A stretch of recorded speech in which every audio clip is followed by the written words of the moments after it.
Gostaria, antes de pedir que o Alan coloque o primeiro ponto, ainda mantendo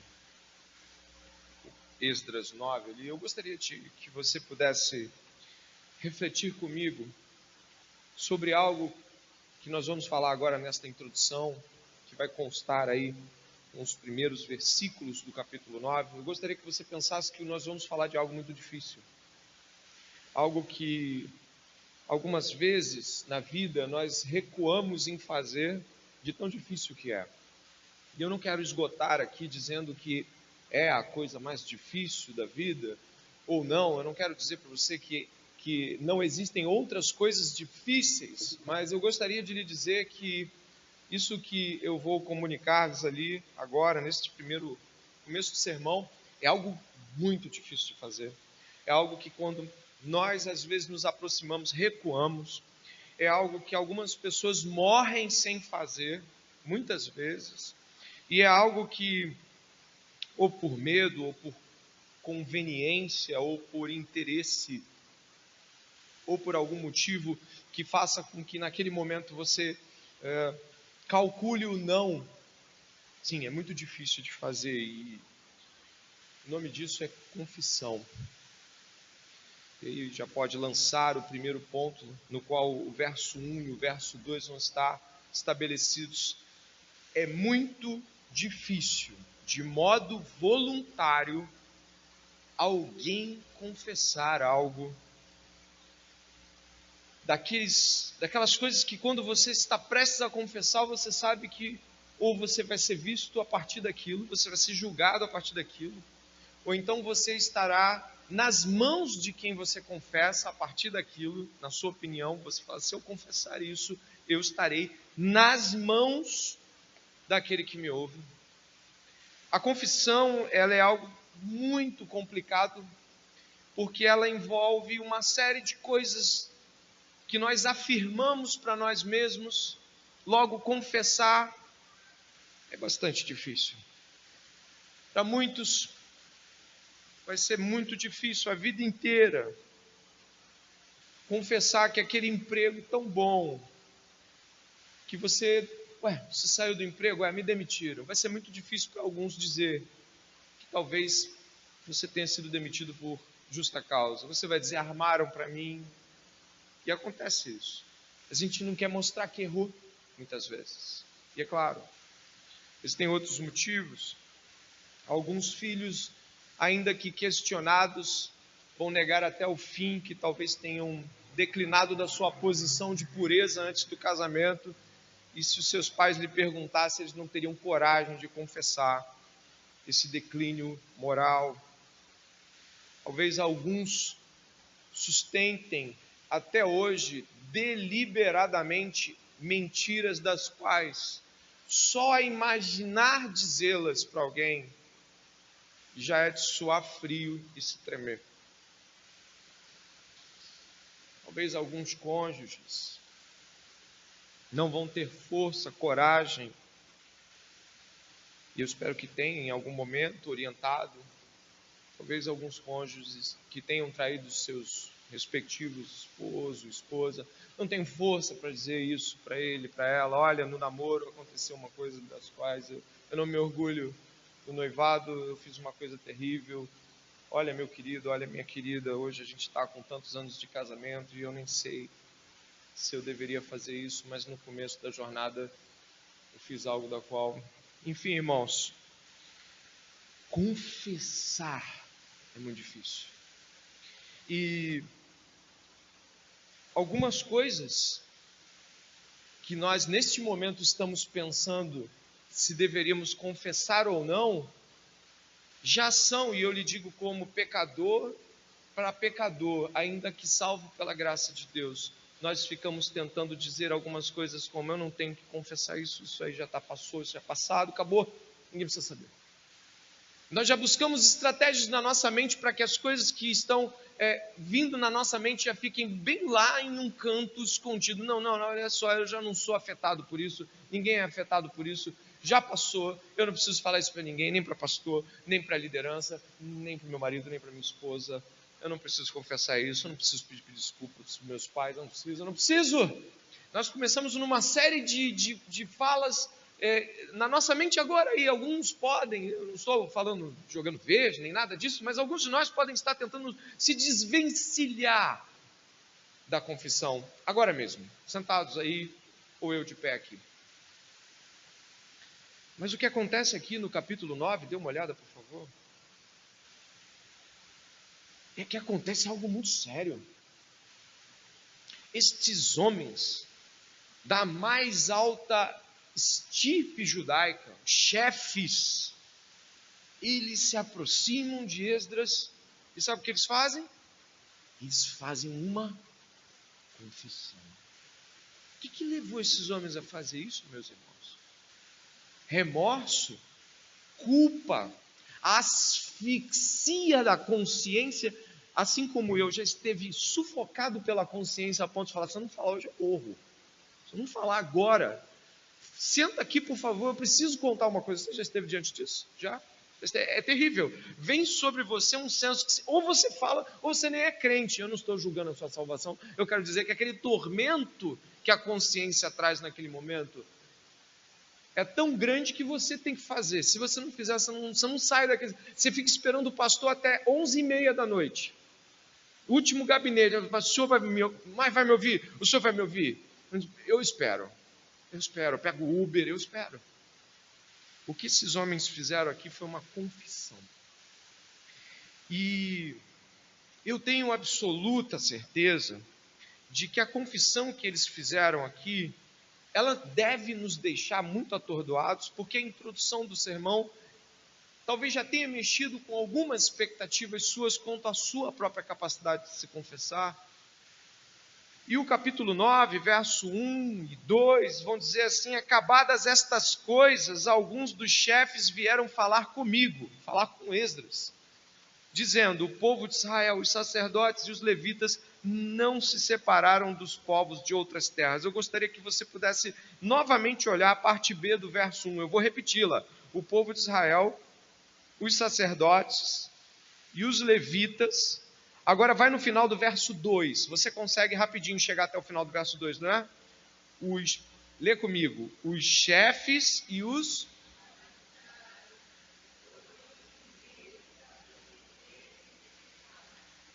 Eita! Todo mundo. Basicamente o que aconteceu aqui foi... Olha isso. Aqueles aqui inclusive deveriam julgar esses atos de se casar com pessoas de outras nações, aqueles que falam, isso aí é pecado, os juízes das suas, eles mesmos foram os iniciadores de um processo de casamentos mistos. A gente vai entender já o que é isso. Mas o que é isso? O que está acontecendo? Por que eles estão confessando? O que houve com esse pessoal? Será que não estava tudo bem? Olha como é que começa o verso 1, meus irmãos. Acabadas estas coisas. Que coisas, pastor? Eu vou te trazer a memória, o capítulo 7 e 8, eu vou te trazer a memória.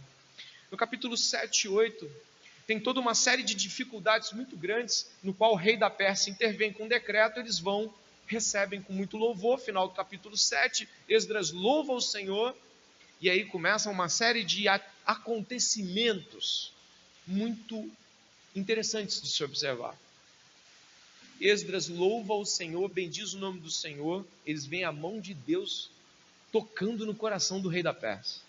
Depois, em seguida, para que eles saiam da Babilônia, os chefes que Esdras convidou saiam da Babilônia e vão para Jerusalém, e Esdras os convida, os chama, venham comigo, vem de todas as tribos, falta uma ou duas que a gente viu semana passada, mas elas são compostas, os levitas aparecem depois, chamam todo mundo, vamos jejuar, vamos orar, porque nós temos que ir até Jerusalém. Então Esdras, homem de Deus, chama todo mundo para quê?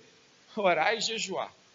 Depois eles têm de levar ouro e prata, que o rei da Pérsia ordena que seja levado para todo o aparato do templo, não é isso? Você leu semana passada, se esteve aqui ou não, mas você leva o texto em consideração. E aí o que Esdras faz? Você tem que voltar ao capítulo 8, verso 28, ele fala o seguinte, vocês são santos. Ele está fazendo como Paulo em 1 Coríntios, uma confusão enorme a igreja de Coríntios. Como é que Paulo começa chamando eles? Aos santos. Só que aqui nesse caso o Esdras não sabe disso. Ele está chamando essas pessoas para orar, para jejuar, para trabalhar na obra, para renovar o povo. Diz para eles: vocês são santos, vocês são separados de Deus, tudo que vocês tocam é consagrado, tudo que vocês fazem é de Deus. Aí olha para o capítulo 8 final, eles chegam ali, olha o verso 35 do capítulo 8, você pode olhar aí, você já vai imaginando a situação. Eles vão prestar culto, meus irmãos. Os exilados que voltaram do cativeiro ofereceram holocaustos ao Deus de Israel. Sabe o que acontece? Eles vão oferecer sacrifício e culto. Agora junta isso tudo. Eles estão do lado de um dos homens mais piedosos do seu tempo. São chamados a caminhar com este homem. São chamados a recompor a história da sua nação.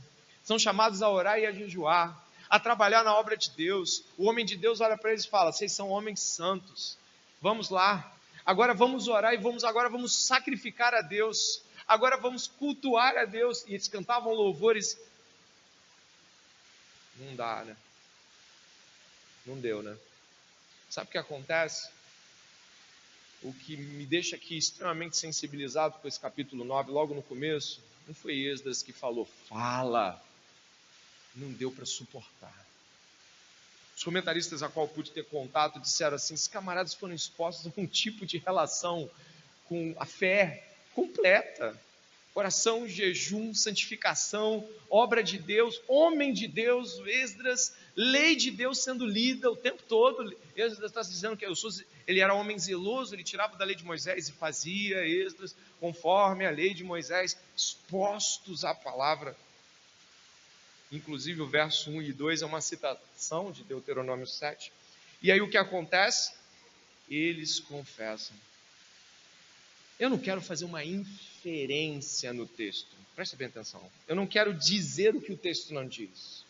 Eu só quero lhe falar neste começo de sermão sobre o fato de que estes homens confessaram algo quando estava tudo pronto para não confessar mais nada.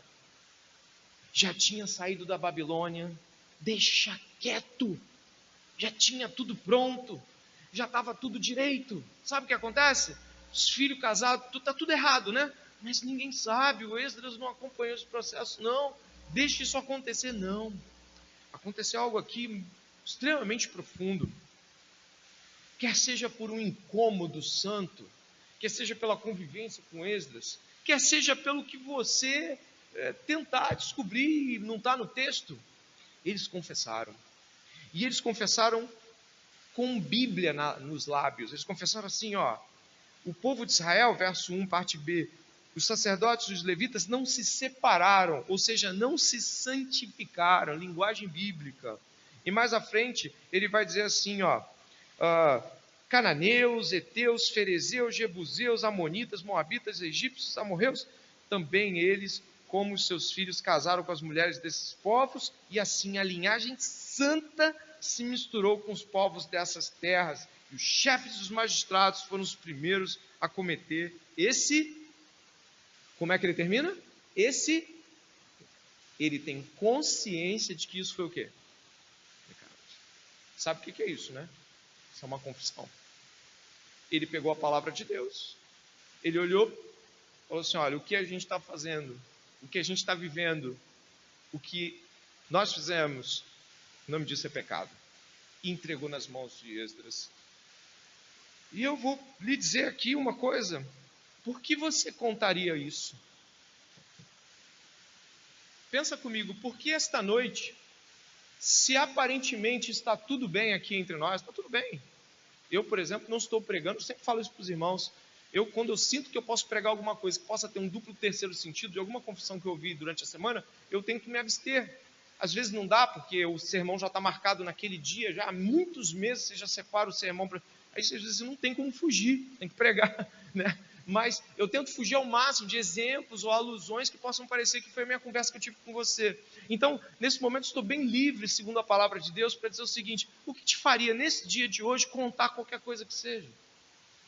O que faria com que eu, ou você, ou qualquer pessoa sentada aqui dissesse assim: pastor, eu preciso lhe dizer algo que eu fiz.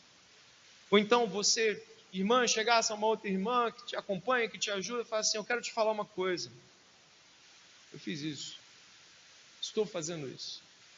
O que faz com que nós confessemos os nossos pecados? Enquanto viviam na Babilônia, parecia que isso não tinha nenhuma importância. Eles estavam no meio de um povo de impuros lábios, né? Diria, parafraseando Isaías. Mas agora isso faz toda a diferença. E existe algo aqui muito importante. A menção do verso 1 e 2 trabalha com santidade. Você viu aqui, santidade ao Senhor. Levíticos 17 fala com afastamento dos povos que traziam idolatria ao povo. Então eles têm consciência de separação diante dos outros, eles têm uma consciência diante de Deus, preste atenção, uma consciência de pecado diante de Deus e uma necessidade de compreender a separação diante dos outros. Eles não estão turvos mais, ou se já estiveram, não estão mais. Eles têm consciência, pecamos, não nos separamos, não cumprimos o que o Senhor nos deu para cumprir. A aliança foi quebrada. Olha, antes de continuar e passar para o segundo ponto desse sermão, o segundo e o terceiro ponto são extremamente breves, o último é que é um pouco maior, eu gostaria de aqui já aplicar uma ou duas coisas ao nosso coração, irmãos. Nós tendemos a confessar coisas erradas e coisas pecaminosas quando nós estamos, às vezes, ou prestes a ser descobertos, ou mesmo prestes de repente, isso atrapalhar em algum movimento ministerial, seja lá o que for. Mas aqui as coisas não estão nesse nível, não há cobranças, as coisas poderiam continuar. Talvez eles fossem descobertos, tudo bem, mas o texto não traz essa dimensão. O texto traz uma confissão voluntária do povo, que olhou para a sua vida, olhou para a sua narrativa e falou assim: isso não está na aliança, não está diante de Deus corretamente. Então eu gostaria que você pudesse, nesta noite, pensar que carrega fardos, dos quais se submete à sua consciência de maneira muito dolorosa muitas vezes. Você e eu muitas vezes permitimos que coisas que nós fazemos de errado permaneçam guardadas conosco para que não comprometam a atual circunstância que é a aparência de paz. Está tudo bem, por que eu contaria que menti na semana retrasada? Estou bem com você, você nem percebeu, mas eles estão mentindo para com Deus e mentindo para com Esdras também, que os guia. Nós precisamos ter a consciência de que o povo de Deus é um povo confessional. E eu gostaria de marcá-los aqui com uma cena muito, muito densa e muito intensa. Jesus Cristo na cruz do Calvário estava confessando os nossos pecados, apanhando nu, abandonado e envergonhado. O castigo que nos traz a paz estava sobre Jesus. Se eu e você temos vergonha de confessar os nossos pecados, eu gostaria de lhe apontar a cruz de Cristo. Na cruz de Cristo, Jesus confessou o seu pecado e o meu pecado. Quando nós não confessamos os nossos pecados, nós achamos que temos mais dignidade a preservar do que a do Filho de Deus. Logo, os que não confessam, preservam para si imagem tal que fere aquilo que acreditam na cruz do Calvário. Jesus Cristo confessou os nossos pecados lá. E por isso mesmo passou por o que passou. E por isso o Pai o rejeitou. E por isso que ele foi sofrido, homem de dores ali. É por isso que ele apanhou. É por isso que ele foi ali abandonado por todos. Porque todos viam Jesus como um criminoso, pecador, um arruaceiro, um herético. Se você tem dificuldade de confessar os seus pecados, se você tem coisas guardadas das quais sabe que volta e meia sua mente toca na sensibilidade de eu preciso falar isso para alguém, eu preciso me libertar disso.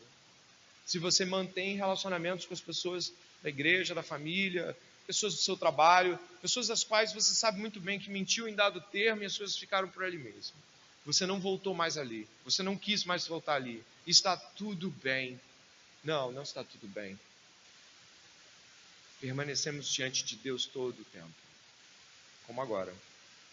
Por isso eu gostaria que você pudesse ver na perplexidade de Esdras a perplexidade de Cristo. Verso 3: quando ouvi isso, rasguei as minhas roupas e o meu manto, e arranquei os cabelos da cabeça e da barba, e me sentei perplexo. Então se reuniram em volta de mim todos os que tremiam diante das palavras do Deus de Israel, por causa da transgressão dos que tinham voltado do cativeiro. Porém, eu permaneci sentado, perplexo, até a hora do sacrifício da tarde. Na hora do sacrifício da tarde, levantei a minha humilhação, as roupas, o manto tinha rasgado, me pus de joelhos, estendi as mãos para o Senhor, meu Deus, e disse: meu Deus, estou confuso e envergonhado para levantar a ti a face, meu Deus, porque as nossas, olha o senso pactual de Esdras, as nossas iniquidades se multiplicaram sobre a nossa cabeça, e a nossa culpa chega até os céus. Desde os dias dos nossos pais até hoje, estamos em grande culpa, e por causa das nossas iniquidades, nós, os nossos reis e os nossos sacerdotes, fomos entregues aos reis de outras terras, à espada, ao cativeiro, ao roubo, à vergonha, como hoje se vê. Ele não está mais tratando de um novo êxodo completo. Agora ele está falando como hoje se vê. O cativeiro, como hoje se vê. Ele tem consciência de que os persas são os seus senhores ainda. Inclusive os judeus, no tempo de Jesus, aguardavam por um êxodo definitivo. Eles tinham a consciência de que os romanos também estavam sobre eles. Os romanos lhes eram seus senhores, de certa forma, ainda que não quisessem admitir isso de boca para fora. Há textos e relatos profundos de rabinos daquela época relatando a expectativa desse êxodo final que aconteceria com a vinda do Messias. Ele está perplexo. Esdras aqui está paralisado. Ele sentou-se, rasgou as suas vestes, arrancou os cabelos da barba. Isso é um completo senso de gravidade do pecado. Ele externaliza tal gravidade. É difícil às vezes para nós, quando nós estamos pregando, até mesmo ajudando alguma pessoa, o pastor, algum irmão, uma irmã, está ajudando alguma pessoa para ter consciência de fé, e a pessoa não esboça absolutamente nenhuma reação quanto à sua própria pecaminosidade. Esdras aqui está nos mostrando uma pessoa que vê a gravidade do pecado e não consegue lá dentro apenas deixar isso guardado. Ele exterioriza a gravidade do seu pecado. Ele mostra o seu arrependimento para fora. Vocês devem ter lido que as pessoas se cercaram dele. Elas ficaram olhando para aquela cena, olhando para aquele homem que não havia casado com nenhuma mulher estrangeira, mas ele disse nossas iniquidades. Ele tem um senso de povo, de família de Deus. Ele tem um senso pactual. Ele tem um senso de que o povo de Deus paga quando alguns membros do seu corpo fazem com que aquilo que fizeram se torne algo a qual outros julgam.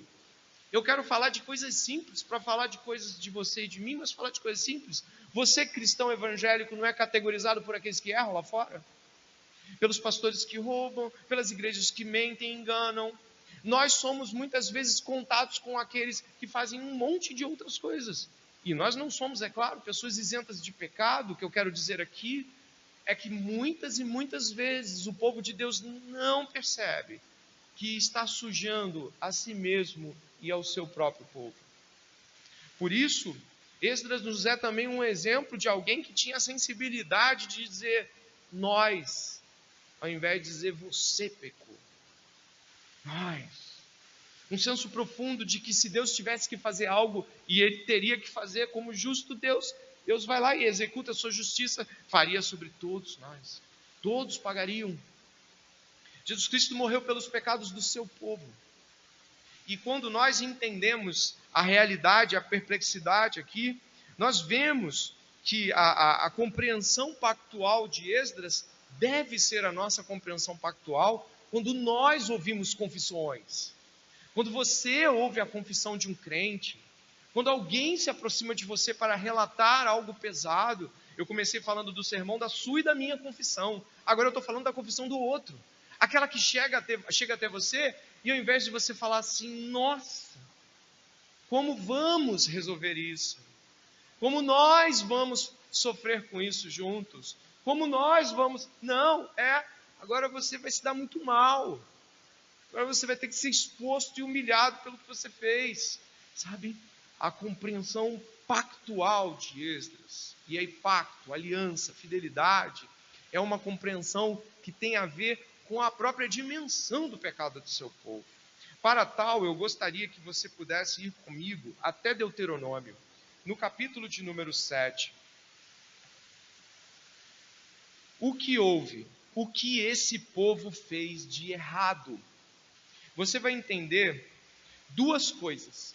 Eles cometeram prostituição espiritual e adultério espiritual. Os judeus tinham claramente definidas as dimensões de que adultério era um ato definido de quebra de fidelidade conjugal. E de que prostituição era uma escolha de vivência dentro dos conformes da imoralidade. Eles tinham isso definido. As palavras tinham o seu claro sentido.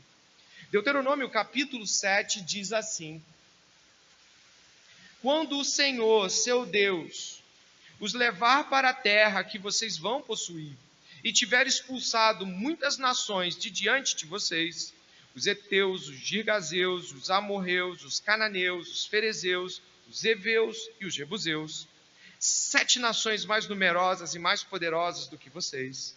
E quando o Senhor, seu Deus, as tiver entregue nas mãos de vocês, para que as ataquem, vocês devem destruí-la totalmente. Não façam aliança com essas nações, nem tenham piedade delas. Não casem com as pessoas dessas nações. Não deem as suas filhas aos filhos dessa gente, nem tomem as filhas deles para os filhos de vocês, pois elas levariam os filhos de vocês a se desviar de mim, para que servissem outros deuses. Assim, a ira do Senhor se acenderia contra vocês e depressa ele os destruiria. Mas o que vocês devem fazer é derrubar os altares dessas nações, quebrar as suas colunas sagradas, cortar os postes da deusa Azera e queimar as suas imagens de esculturas. Porque vocês são povo santo para o Senhor seu Deus. O Senhor seu Deus os escolheu para que de todos os povos que há sobre a terra, vocês fossem o seu próprio povo. O Senhor os amou e os escolheu, não porque vocês eram mais numerosos do que outros povos, pois vocês eram o menor de todos os povos. Preste atenção no verso 8. Mas porque o Senhor os amava, e para cumprir o juramento que tinha feito aos pais de vocês, o Senhor tirou com mão poderosa e os resgatou da casa de servidão, ao poder de Faraó, rei do Egito. Portanto, saibam que o Senhor, seu Deus, é Deus. Ele é Deus, pode falar? Que guarda e a misericórdia até 1000 gerações aos que o amam e cumprem os seus mandamentos. Porém, ele retribui diretamente aos que o odeiam, fazendo-os perecer. Ele não demora em castigar aqueles que o odeiam, prontamente lhes retribuirá. Portanto, guardem os mandamentos e os estatutos e os juízos que hoje lhes mando cumprir. Aliança, fidelidade e amor, palavras que o Deus de Israel também usa, e o povo de Israel sabe muito bem que tanto servem para uma aliança como a do Deus de Israel, quanto para os seus próprios casamentos, que eram consideradas alianças de fidelidade em amor. O povo de Deus se prostituiu por gerações, mais de 70, 80, 90 anos com os babilônios. Depois, eles receberam de Deus a graça de saírem daquele local e continuaram. Então, seus filhos se deram agora ao desfrute de casar com as mulheres daquela região. Deus havia assinalado de que isso os levaria à prostituição espiritual. Eles adorariam outros deuses, eles se levantariam e queimariam a Moloque e tudo mais, e você já leu isso muitas vezes e você sabe o que o povo de Israel pereceu. Nós temos aqui algo que eu tenho certeza absoluta que nos choca. E eu volto para Esdras, mas eu gostaria que antes de passarmos para o ponto 3, você pudesse meditar comigo na perplexidade da gravidade do pecado. Que muitas vezes, quando um de nós, eu, você, às vezes a gente confessa um pecado, a gente está fazendo quase que um relato de uma coisa fria, impassiva, como se nada fosse dito ali, senão eu acho que eu cometi um equívoco, eu não fiz o que deveria. Sabe, nós não guardamos a gravidade do pecado. E Esdras aqui, que nem havia cometido tal pecado, o impacto que ele teve foi muito grande. Nós precisamos resgatar em Cristo Jesus o impacto que recebemos ao os nossos pecados serem confessados e como nós nos comovemos em amor para ajudar aqueles que são infiéis à aliança para com Deus. E nós vamos ver aqui como Esdras fez, mas veremos só na semana que vem. O ponto 3 desse sermão é que Esdras continua uma relação muito clara entre a gravidade do pecado e o valor da graça de Deus. Como assim? Você deve ter visto ali no verso 8 de Esdras 9. Agora, por um breve momento, você pode ler esse pedacinho bem pequeno, entre as vírgulas, se manifestou, a graça se manifestou, por um breve momento. Ele consegue considerar que este breve momento no qual Deus está tirando eles das mãos dos persas, ainda sob o domínio persa, mas com todo favor, isso é um momento de graça. O que significa? Não estão saindo de lá porque obedeceram. Eles não estão saindo daquele lugar porque foram obedientes. Às vezes pessoas nos procuram, e eu não tenho nenhum problema de falar isso, porque é a grande maioria das pessoas que nos procuram em termos de troca de igrejas, que acreditam que eram as pessoas mais santas do mundo em sua igreja anterior, e que agora, com muita justiça, e eles são pessoas tão boas, tão maravilhosas e obedientes, encontraram uma igreja bíblica, porque afinal, eles agora querem mostrar que eles eram os obedientes da sua igreja anterior, e agora eles encontraram o lugar no qual vão desenvolver o seu ministério com toda a retidão e maravilha. E sabe o que acontece? Se você foi resgatado de uma igreja que não era igreja, se você foi retirado de um lugar que não era aprisco, de um pastor que era um mercenário, não foi pela tua obediência, foi pela graça de Deus. É Deus quem nos resgata dos nossos cativeiros e abismos. É Deus quem nos retira de nossas condições miseráveis de devoção falsa ou mínima, ou de igrejas espúrias que não são igreja. É Deus. Você não ficou lá obedecendo a Deus. Deus falou assim, pela tua obediência eu vou te tirar e vou te botar numa boa igreja. Nada disso. Nada disso. A consideração é sempre sobre a graça de Deus, o favor de Deus. A graça de Deus em retirá-los das mãos dos persas. É a mesma graça de Deus que anteriormente os havia retirado das mãos dos egípcios. E é a mesma graça de Deus que retirou qualquer crente aqui do império das trevas. Qualquer um de nós que saiu do império das trevas foi retirado lá de modo gracioso.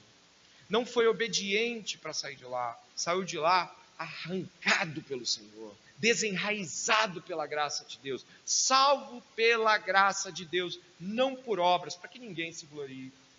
E dito esta verdade, meus irmãos, a gravidade do pecado nunca consegue ser vista distante da apreciação da graça. Quando alguém de fato crê que o seu pecado é grave, essa pessoa também valoriza a graça de Deus. Porque não tem como você ser uma pessoa sensível ao pecado, de modo assim a perceber sua maldade, e ao mesmo tempo você não ser uma pessoa sensível à graça. Porque a graça de Deus é que te torna sensível à realidade pecaminosa. É a graça de Deus que te torna uma pessoa iluminada para entender a si mesma e, portanto, se ver devedora. Isso é muito estranho, principalmente em crentes de longa data. Alguns são crentes mesmo, mas, sabe, parece que fizeram tanta coisa, participaram de tantos evangelismos, tantos ministérios, sabe, fizeram um tour na vida deles, eles têm mais história do que eu e você para contar, já fizeram tudo na vida de termos, já abriram a casa para o evangelho e tal, e às vezes o tempo vai passando e a pessoa vai perdendo a apreciação pela graça, logo ela já não consegue ver de onde foi retirada. E quando algum crente ao redor dela ou comete pecado, ou mesmo um novo convertido erra, ou mesmo ela é agraciada por Deus com uma pregação, ela não consegue estar sensível.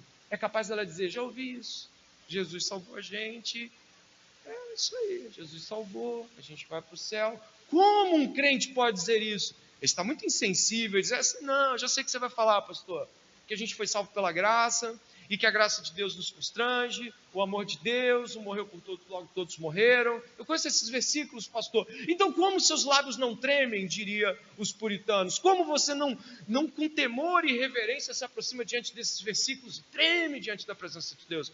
É porque a gravidade do pecado e a desvalorização da graça tomaram o seu coração. E dentro disso, dentro desta grave afronta que o povo havia cometido, Esdras está com consciência muito clara de que foi Deus que deu esta graça para eles de saírem da mão dos persas, ainda que sob o seu governo. Se você puder observar um pouco, Esdras está muito preocupado, porque o casamento misto vai se revelar terrível. Você quer ver como? O casamento misto vai destruir as origens genealógicas deles. E duas delas são extremamente importantes. Os sacerdotes da tribo de Levi. Ou seja, eles precisam que a tribo de Levi esteja lá funcionando. Aí as outras, a tribo de Judá. O Messias viria de onde? Da tribo de Judá. A pureza étnica e a pureza religiosa ali, elas eram de suma importância. E antes que você me pergunte: mas e a genealogia de Jesus? Tem umas pessoas lá, parece que são meio estranhas, né? Aí aparece a Raabe, e aí aparece Betseba, mas a Raabe se converteu e você sabe disso. A Raabe foi ao Senhor e ela se dobrou ao Deus de Israel. Se você pegar também Ruth, seu Deus é meu Deus, ela se converteu. Se você pegar Betseba também, você vai ver que a trajetória dela não denota que ela se dobrou a nenhum ídolo. Ela adulterou com Davi, de fato. Mas o que eu quero dizer com isso? Nós estamos diante de um cenário onde Esdras não acredita que a graça de Deus, e aí eu vou para o último ponto, que a graça de Deus é graça barata. Para ele é coisa muito séria. Para ele, Deus podia sim ter destruído tudo, sim ter acabado com tudo, sim. Olha o que você vai ler aqui comigo, olha só. Você vai ler aqui e vai perceber aqui que ele vai falar essas coisas. Eu vou do verso 10 em diante, ó. Agora, ó nosso Deus, que diremos depois disso? Pois deixamos os teus mandamentos, que ordenaste por meio dos teus servos, os profetas, dizendo: a terra em que vocês estão entrando para dela tomar posse é terra impura por causa da impureza dos seus povos, por causa das coisas abomináveis, com que, na sua corrupção, eles encheram a terra de uma extremidade à outra. Por isso, não deem as suas filhas em casamento aos filhos deles, nem escolham para os seus filhos mulheres do meio das filhas deles. Jamais procurem a paz e o bem desses povos, para que vocês sejam fortes e comam o melhor da terra, e a deixem como herança aos filhos de vocês para sempre. Depois de tudo o que nos aconteceu por causa das más obras e da nossa grande culpa, e vendo ainda que tu, ó nosso Deus, nos tem castigado menos do que merecem as nossas iniquidades. Eu gostaria de repetir isso.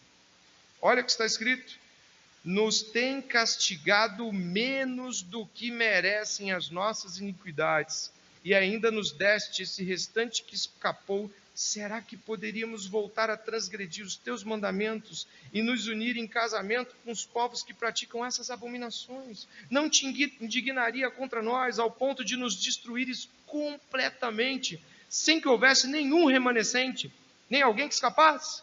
Ó Senhor, Deus de Israel, tu és justo, pois somos o restante que escapou, como hoje se vê. Eis que estamos diante de ti com a nossa culpa, porque não há ninguém que possa estar na tua presença por causa disso.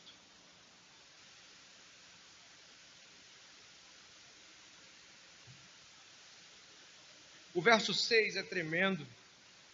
No verso 6 você encontra que ele não consegue levantar nem o rosto para falar com Deus. Ele está tão envergonhado que ele não consegue olhar para Deus e dizer, está tudo bem.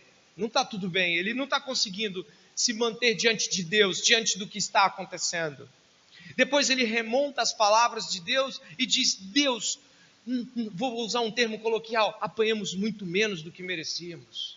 Nós merecíamos ser destruídos e o Senhor nos poupou. Esse é o coração do crente. Ele tem certeza absoluta que merecia o inferno. Um crente que diz assim, não, o inferno não, o inferno é para gente de outro tipo de maldade. Não, você está louco, não é isso que a palavra de Deus diz. A palavra de Deus assegura claramente que somos passíveis do inferno, nossas culpas estão no Filho de Deus. Levamos Jesus para lá. Então, quando nós estamos diante de nossos pecados, nunca podemos dizer assim, poxa, mas eu não merecia essa disciplina, eu não queria ser exposto, mas se Deus te expôs por conta do seu pecado, tenho certeza absoluta, merecia o inferno. Isso aí não é nada. Se você foi disciplinado por alguém da autoridade da sua igreja, isso aí não é nada. Irmãos, nós não temos noção de como deveríamos pagar pelo que já fizemos. Temos pouquíssima percepção acerca disso. Nós nos auto-justificamos acerca destas coisas. E é claro, eu usei o termo aqui, graça barata, de Dietrich Bonhoeffer. Ele é um homem do início do século XX, que morreu na década de 40, 45 ali.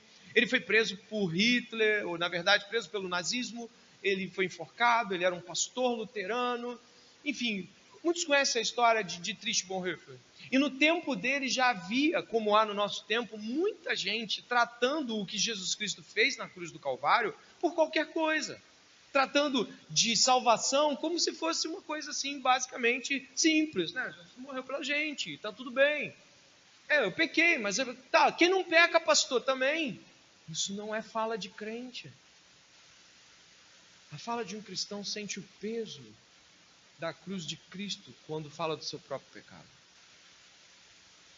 A fala de um cristão, e eu digo de um nascido de novo, é uma fala em que não encontra motivos para achar que as pessoas poderiam lhe tratar melhor do que estão tratando. A graça de Deus nos constrange, não conseguimos cobrar as coisas uns aos outros.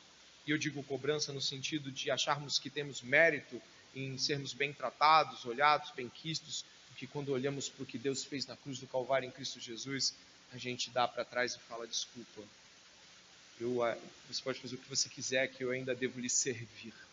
Desculpa, eu não sei porque eu estou cultivando esses pensamentos, eu me esqueci de onde eu fui tirado.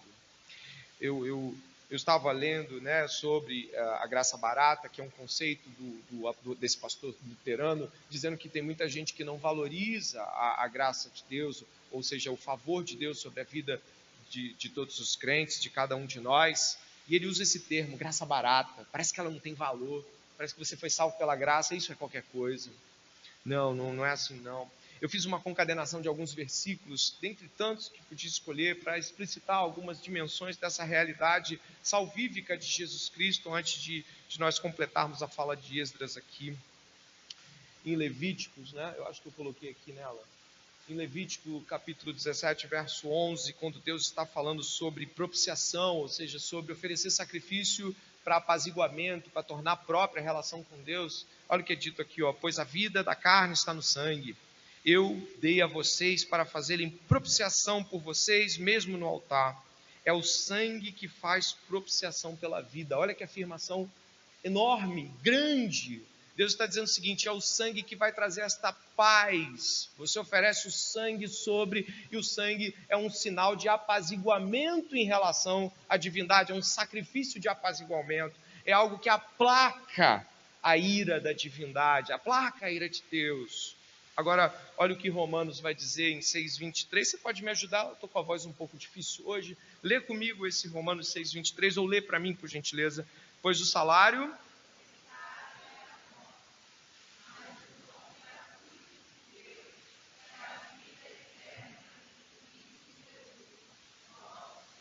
Jesus disse em João, eu sou o caminho, a verdade e a vida. Nós estamos lendo aqui que a vida, o aplacamento da ira de Deus, a vida só é alcançada quando há derramamento de sangue. O salário do pecado é a morte. Repare como os textos bíblicos vão se conectando. Se o salário do pecado é a morte, o que deve nos esperar se pecamos? A morte. Mas nós vamos caminhando, e aí eu separei para vocês aqui um texto daqueles enormes, né, de grandeza do livro de Hebreus. Olha aqui, olha o que a gente vai ler, ó. Não precisa ler desse, não, eu leio para você. Quando Cristo veio como sumo sacerdote dos benefícios agora presentes, ele adentrou o maior e mais perfeito tabernáculo, não feito pelo homem, isto é, não pertencente a esta criação, não por meio de sangue de bodes e novilhos, mas pelo seu próprio sangue, ele entrou no lugar santíssimo, de uma vez por todas, e obteve eterna redenção. Ora, se o sangue de bodes e touros e as cinzas de uma novilha espalhadas sobre os que estão cerimonialmente impuros os santifica, de forma que se tornem exteriormente puros, quanto mais o sangue de Cristo, que pelo Espírito Eterno se ofereceu de forma imaculada a Deus, purificará, lembra da confissão? Purificará a nossa consciência dos atos que levam à morte, para que sirvamos ao Deus vivo, o sangue do Filho de Deus. Graça cara. Dobre a língua para falar de graça. Dobre a língua para falar que foi perdoado. Quebrante-se para dizer que confessa um pecado. Estou confessando algo para você, eu pequei, eu menti. Perdoe, fui rude com você, pequei contra ti, tu tem a imagem de Deus, tu é filho de Deus, Deus me chamou a amar e eu estou lhe tratando rudemente. Não é desculpinha, vamos parar com isso. Ah, foi mal, falei grosso. Vamos tratar o pecado na sua qualidade, porque olhando para a graça é grandiosa. Perdemos essa sensibilidade, meus irmãos. Colossenses capítulo 1, verso 13 e 14, diz assim, eu acho que eu coloquei, não coloquei, eu dito em voz alta, pois ele nos resgatou do império das trevas e nos transportou para o reino do seu Filho amado, em quem temos a redenção, a saber, o perdão de pecados. Um resgate fenomenal, uma entrada gigantesca neste mundo, rasgando tudo que viesse pela frente, um amor indomável de Deus.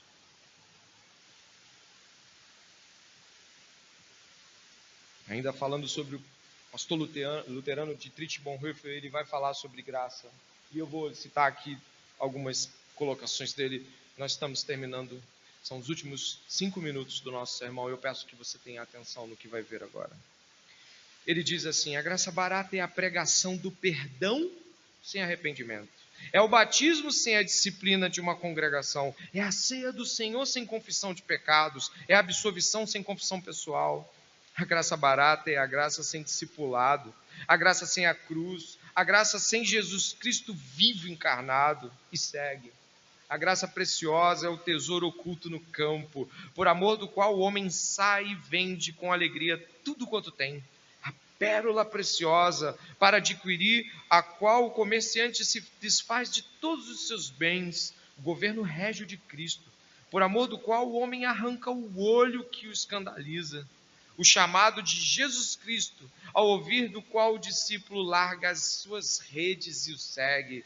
A graça preciosa, acho que eu coloquei aí, mais um aqui, a graça preciosa é a graça considerada santuário de Deus, que tem de ser preservada do mundo, não lançada aos cães. E é graça como palavra viva, a palavra de Deus que Ele próprio pronuncia de acordo com o seu beneplácito. Chega até nós como gracioso chamado ao discipulado de Jesus. Vem como palavra de perdão ao espírito angustiado e ao coração esmagado. A graça é preciosa por obrigar o indivíduo a sujeitar-se ao jugo do discipulado de Jesus Cristo. As palavras de Jesus, o meu jugo é suave, o meu fardo é leve, são expressões da graça. A graça de Jesus custou muito para Ele e deve ser recebida por nós de tal forma. Olha, o modo como o Esdras trabalha o final aqui dos versos 15 e o 10:1, que é onde a gente vai parar. Diz assim, o Esdras aqui, né? Ó Senhor, Deus de Israel, Tu és justo. Pois somos o restante que escapou, como hoje se vê. Eis que estamos diante de ti com a nossa culpa, porque não há ninguém que possa estar na tua presença por causa disso. Ou seja, não tem como estar diante do Senhor de cabeça levantada, achando que conseguiu alguma coisa ou que tem algo. Não tem como estar diante de ti. 10:1. Enquanto Esdras orava e fazia confissão, chorando prostrado diante da casa de Deus, uma enorme congregação de israelitas, homens, mulheres e crianças, presta atenção, até crianças, se reuniu em volta dele, e o povo chorava amargamente. A confissão que você viu em 9:1, agora termina em 10:1, não mais com um choro de um só homem, mas de toda uma congregação. No começo parecia que só Esdras tinha sacado que aquilo era terrível, mas conforme ele foi orando e intercedendo e dizendo: nós merecemos muito mais, o Senhor é bom, a tua graça é boa, ó Deus, tu tem que fazer mesmo isso conosco, porque não prestamos, a gente fez tudo errado, olha o que mais uma vez estamos prestes, isso tem que nos consumir. Quando ele termina de falar isso tudo, quando ele declara: Deus é justo e tem que acabar com a gente mesmo, todo mundo começa a chorar, todo mundo se percebe dentro do mesmo pecado. O nós de Esdras alcança todos eles. E nesta noite, eu gostaria de perguntar a você que ouve este sermão, você que está aqui trazido pela vontade de Deus, se você tem tratado a graça de Deus como qualquer coisa. Se eu e você olhamos para os nossos pecados e não os vemos tais como a perplexidade de Esdras, se nós não conseguimos nos perceber diante da bondade de Deus como completos loucos diante de tamanha bondade, como gente má, gente que busca o seu próprio caminho. E eu faço 2 aplicações aqui neste final. Ao contrário do povo de Deus, preste bem atenção, que cometeu esses pecados todos, o que conhecia e sabia que estava fazendo, talvez você seja alguém ignorante à palavra de Deus. Talvez você tenha chegado à palavra de Deus há pouco tempo. Talvez você não está diante do Evangelho há mais de alguns meses. Ou talvez você esteja agora descobrindo que estava perdido, fora de Deus, ou fora da palavra da verdade. E aí você descobriu que muitas coisas que você fez eram completamente erradas. Como pessoas chegam destruídas, famílias destruídas. Existe um trecho da palavra de Deus ao qual eu gostaria que você, que cometeu o seu pecado na sua ignorância à palavra, pudesse ouvir. Mas Deus, pode colocar, meu querido, mas Deus, não tendo em conta o tempo da ignorância, anuncia agora a todos os homens, em todo lugar, que se arrependam, porquanto tem determinado um dia em que com justiça há de julgar o mundo, por meio do homem que destinou, e disso deu certeza a todos, ressuscitando dentre os mortos. Deus não pegou a tua ignorância e te fulminou. Não é que ele não leva em conta que você pecou e o pecado permanece. Mas hoje o Senhor te chama para que as coisas estejam no lugar. O Senhor te esclarece que o seu pecado é tal qual. E se você é crente, mas sentiu-se completamente desnorteado e sensibilizado a confessar, ou mesmo assim, será que eu devo confessar algo? Já passou, já fiz, está tudo bem. Eu lhe digo uma coisa, isso continua atormentando a sua consciência. As pessoas a quem você cometeu isso continuam no seu ciclo de convivência. Você continua tendo de olhar para pessoas a qual você mentiu, traiu ou envergonhou, mas você não contou. A palavra de Deus tem um encorajamento para você esta noite. Esta é a mensagem que dele ouvimos e vos anunciamos, que Deus é luz e não há nele trevas nenhuma. Se dissermos que temos comunhão com ele e andarmos em trevas, mentimos e não praticamos a verdade. Mas se andarmos na luz, como Ele na luz está, temos comunhão uns com os outros, e o sangue de Jesus Cristo, seu Filho, nos purifica de todo pecado. Se dissermos que não temos pecado, enganamo-nos a nós mesmos, e não há verdade em nós. Se confessarmos os nossos pecados, Ele é fiel e justo para nos perdoar os pecados e nos purificar de toda injustiça. Se dissermos que não pecamos, fazemos-lo mentiroso e sua palavra não está em nós. É encorajamento e juízo. Nesta noite eu peço em nome de Jesus que o Espírito Santo está aqui, falando aos nossos corações, nos mostre a necessidade da confissão, a necessidade de falar aquilo que se fez de errado, a necessidade de olhar e ver que há pessoas aqui que continuam achando que aquilo que você fez foi diferente, porque você mentiu, e a mentira permanece. Familiares, pais, mães, se quiser ajuda para perguntar como, ou se, ou quando, eu estou aqui como pastor para te ajudar. Mas eu peço em nome de Jesus, que você não tome essa palavra por qualquer coisa. É palavra de Deus para toda a igreja esta noite. Nós vamos fazer essa última oração antes do término. Eu peço que você ore comigo, por favor.